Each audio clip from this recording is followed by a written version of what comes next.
it's Fidelity, your go-to life coach for the faith-filled entrepreneur. Today, I'm with the most incredible and most inspiring woman here with me. I'm so excited to interview her. She loves animals and she's passionate about the environment, and she's also the winner of the 2020 Miss Earth Australia. So I'm so excited to hear about her journey. It's going to be inspiring. So I welcome you to watch our interview together. And with no further ado, welcome Brittany Dickson. Hello, Brittany. Hi there. Thank you so much for interviewing me today. It's such an honor to be able to speak with you. You're an amazing, empowered woman yourself. Oh, thank you so much. I'm so excited for this opportunity because, over the last week or so, I've actually been stalking you.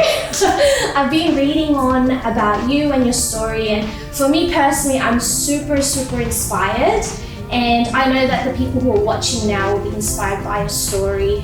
I mentioned you're in the pageant. Firstly, let's start with that. How did you get into the pageant industry? Yeah, so pageants to me started out, I was always interested in bettering myself as a person. So I wanted to make sure that I looked after myself, that I was healthy, that I was engaging with people, and that I was looking after my mental health. And that related back, and I was looking at modeling, and I was like, oh, that looks really cool. But it was a little bit bland and a bit superficial. So I knew that I wanted to do more than just be a pretty face.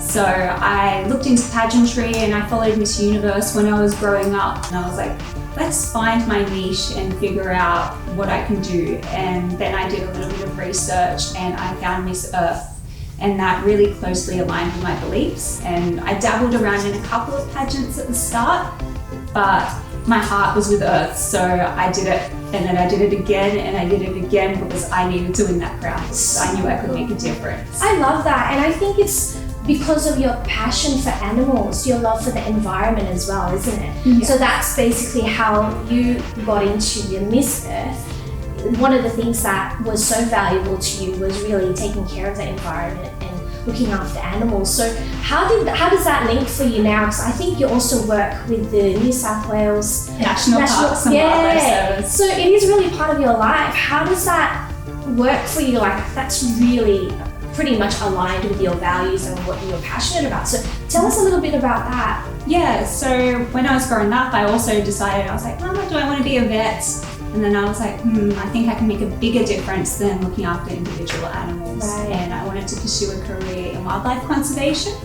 So I went on to study at university. I did a Bachelor of Animal and Veterinary Bioscience. Yes. It's a big mouthful. Yeah, not even gonna try. Yes, but it was so enriching, and I have gone on to now, as you said, work with the National Parks and Wildlife Service, and we're delivering conservation values every day, protecting our native species like koalas and kangaroos and wombats. So good. Everything, so it's really I love beautiful. that. I love that you're such an advocate for that, and it's just, we need the voice. We need someone to be able to share about those things these days, especially, with the young adults and people that are, pursuing their career, pursuing their dreams. I think your story really inspires. I love that you're very resilient, and I from what I've read and things I've heard, things haven't been very easy for you. It's been a struggle, right? So would you mind telling us a little bit of that story of the challenges you Yeah, so when I was lining myself up to compete in Miss Earth 2017,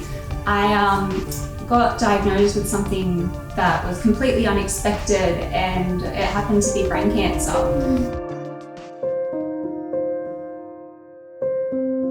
I was just so committed and so dedicated to wanting to do this pageant because I was working so hard towards it, and I was so passionate about it that I was like to the doctor, do you mind if I, just delay this surgery by 2 weeks? Like, I think it will be okay. I really want to go ahead. And then I did. And the doctor was totally okay with it. She was supportive because she knew I wanted to follow my dreams. I ended up not winning. I came first runner-up that year.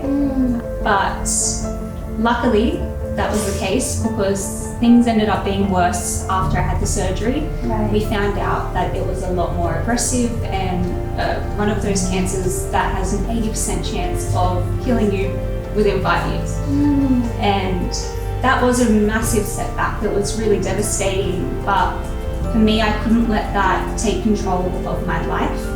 And I just decided to push on and worked on being healthy and worked on being my best self again, and stuck with my purpose. And my purpose was to be an ambassador and to educate and inspire other people. First off, I started being an ambassador for the Cure Brain Cancer Foundation. Wow. Yeah, we raised over $10,000 to support raising awareness and research into curing brain cancer, which is incredible. I was so grateful for all the people in my life. But apart from that, I was still really connected to the earth and the environment and saving animals. I also went back on and competed in Miss Earth 2019. I didn't win that year either. And then 2020 hit, and I was given the title of Miss Earth Australia 2020 after competing against the last year's title holders. So it was incredible and such an amazing experience, and it shows that if you keep sticking to your dreams and you're really passionate, then you can get there. I just want to commend you and honor you for pursuing it. You know, sometimes you find your biggest passion, your biggest purpose in that pain. You know, God really uses those times, those dark times, to allow us to build that character, the resiliency, the power, the strength that we actually have, and really have the opportunity to live it out. And so I thank you for pursuing it. I just want to go back a little bit and ask you about that moment when you found out about it.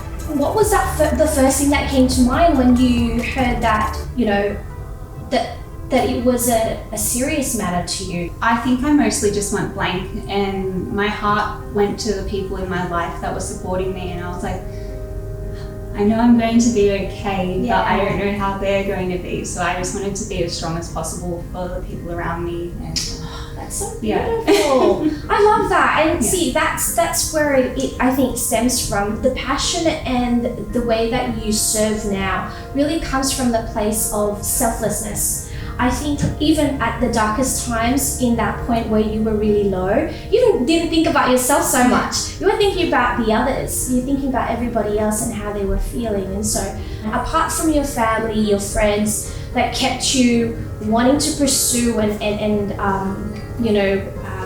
really build on what you've already started with the pageantry, what is that very thing that keeps you going apart from family and friends? Yeah, well, we're just given one life. And I think with that one life, you can't just lay down and say, oh yeah, that's it, it's done, I give up. You have to find your purpose and find out who you are and follow that purpose and do whatever you can to get there.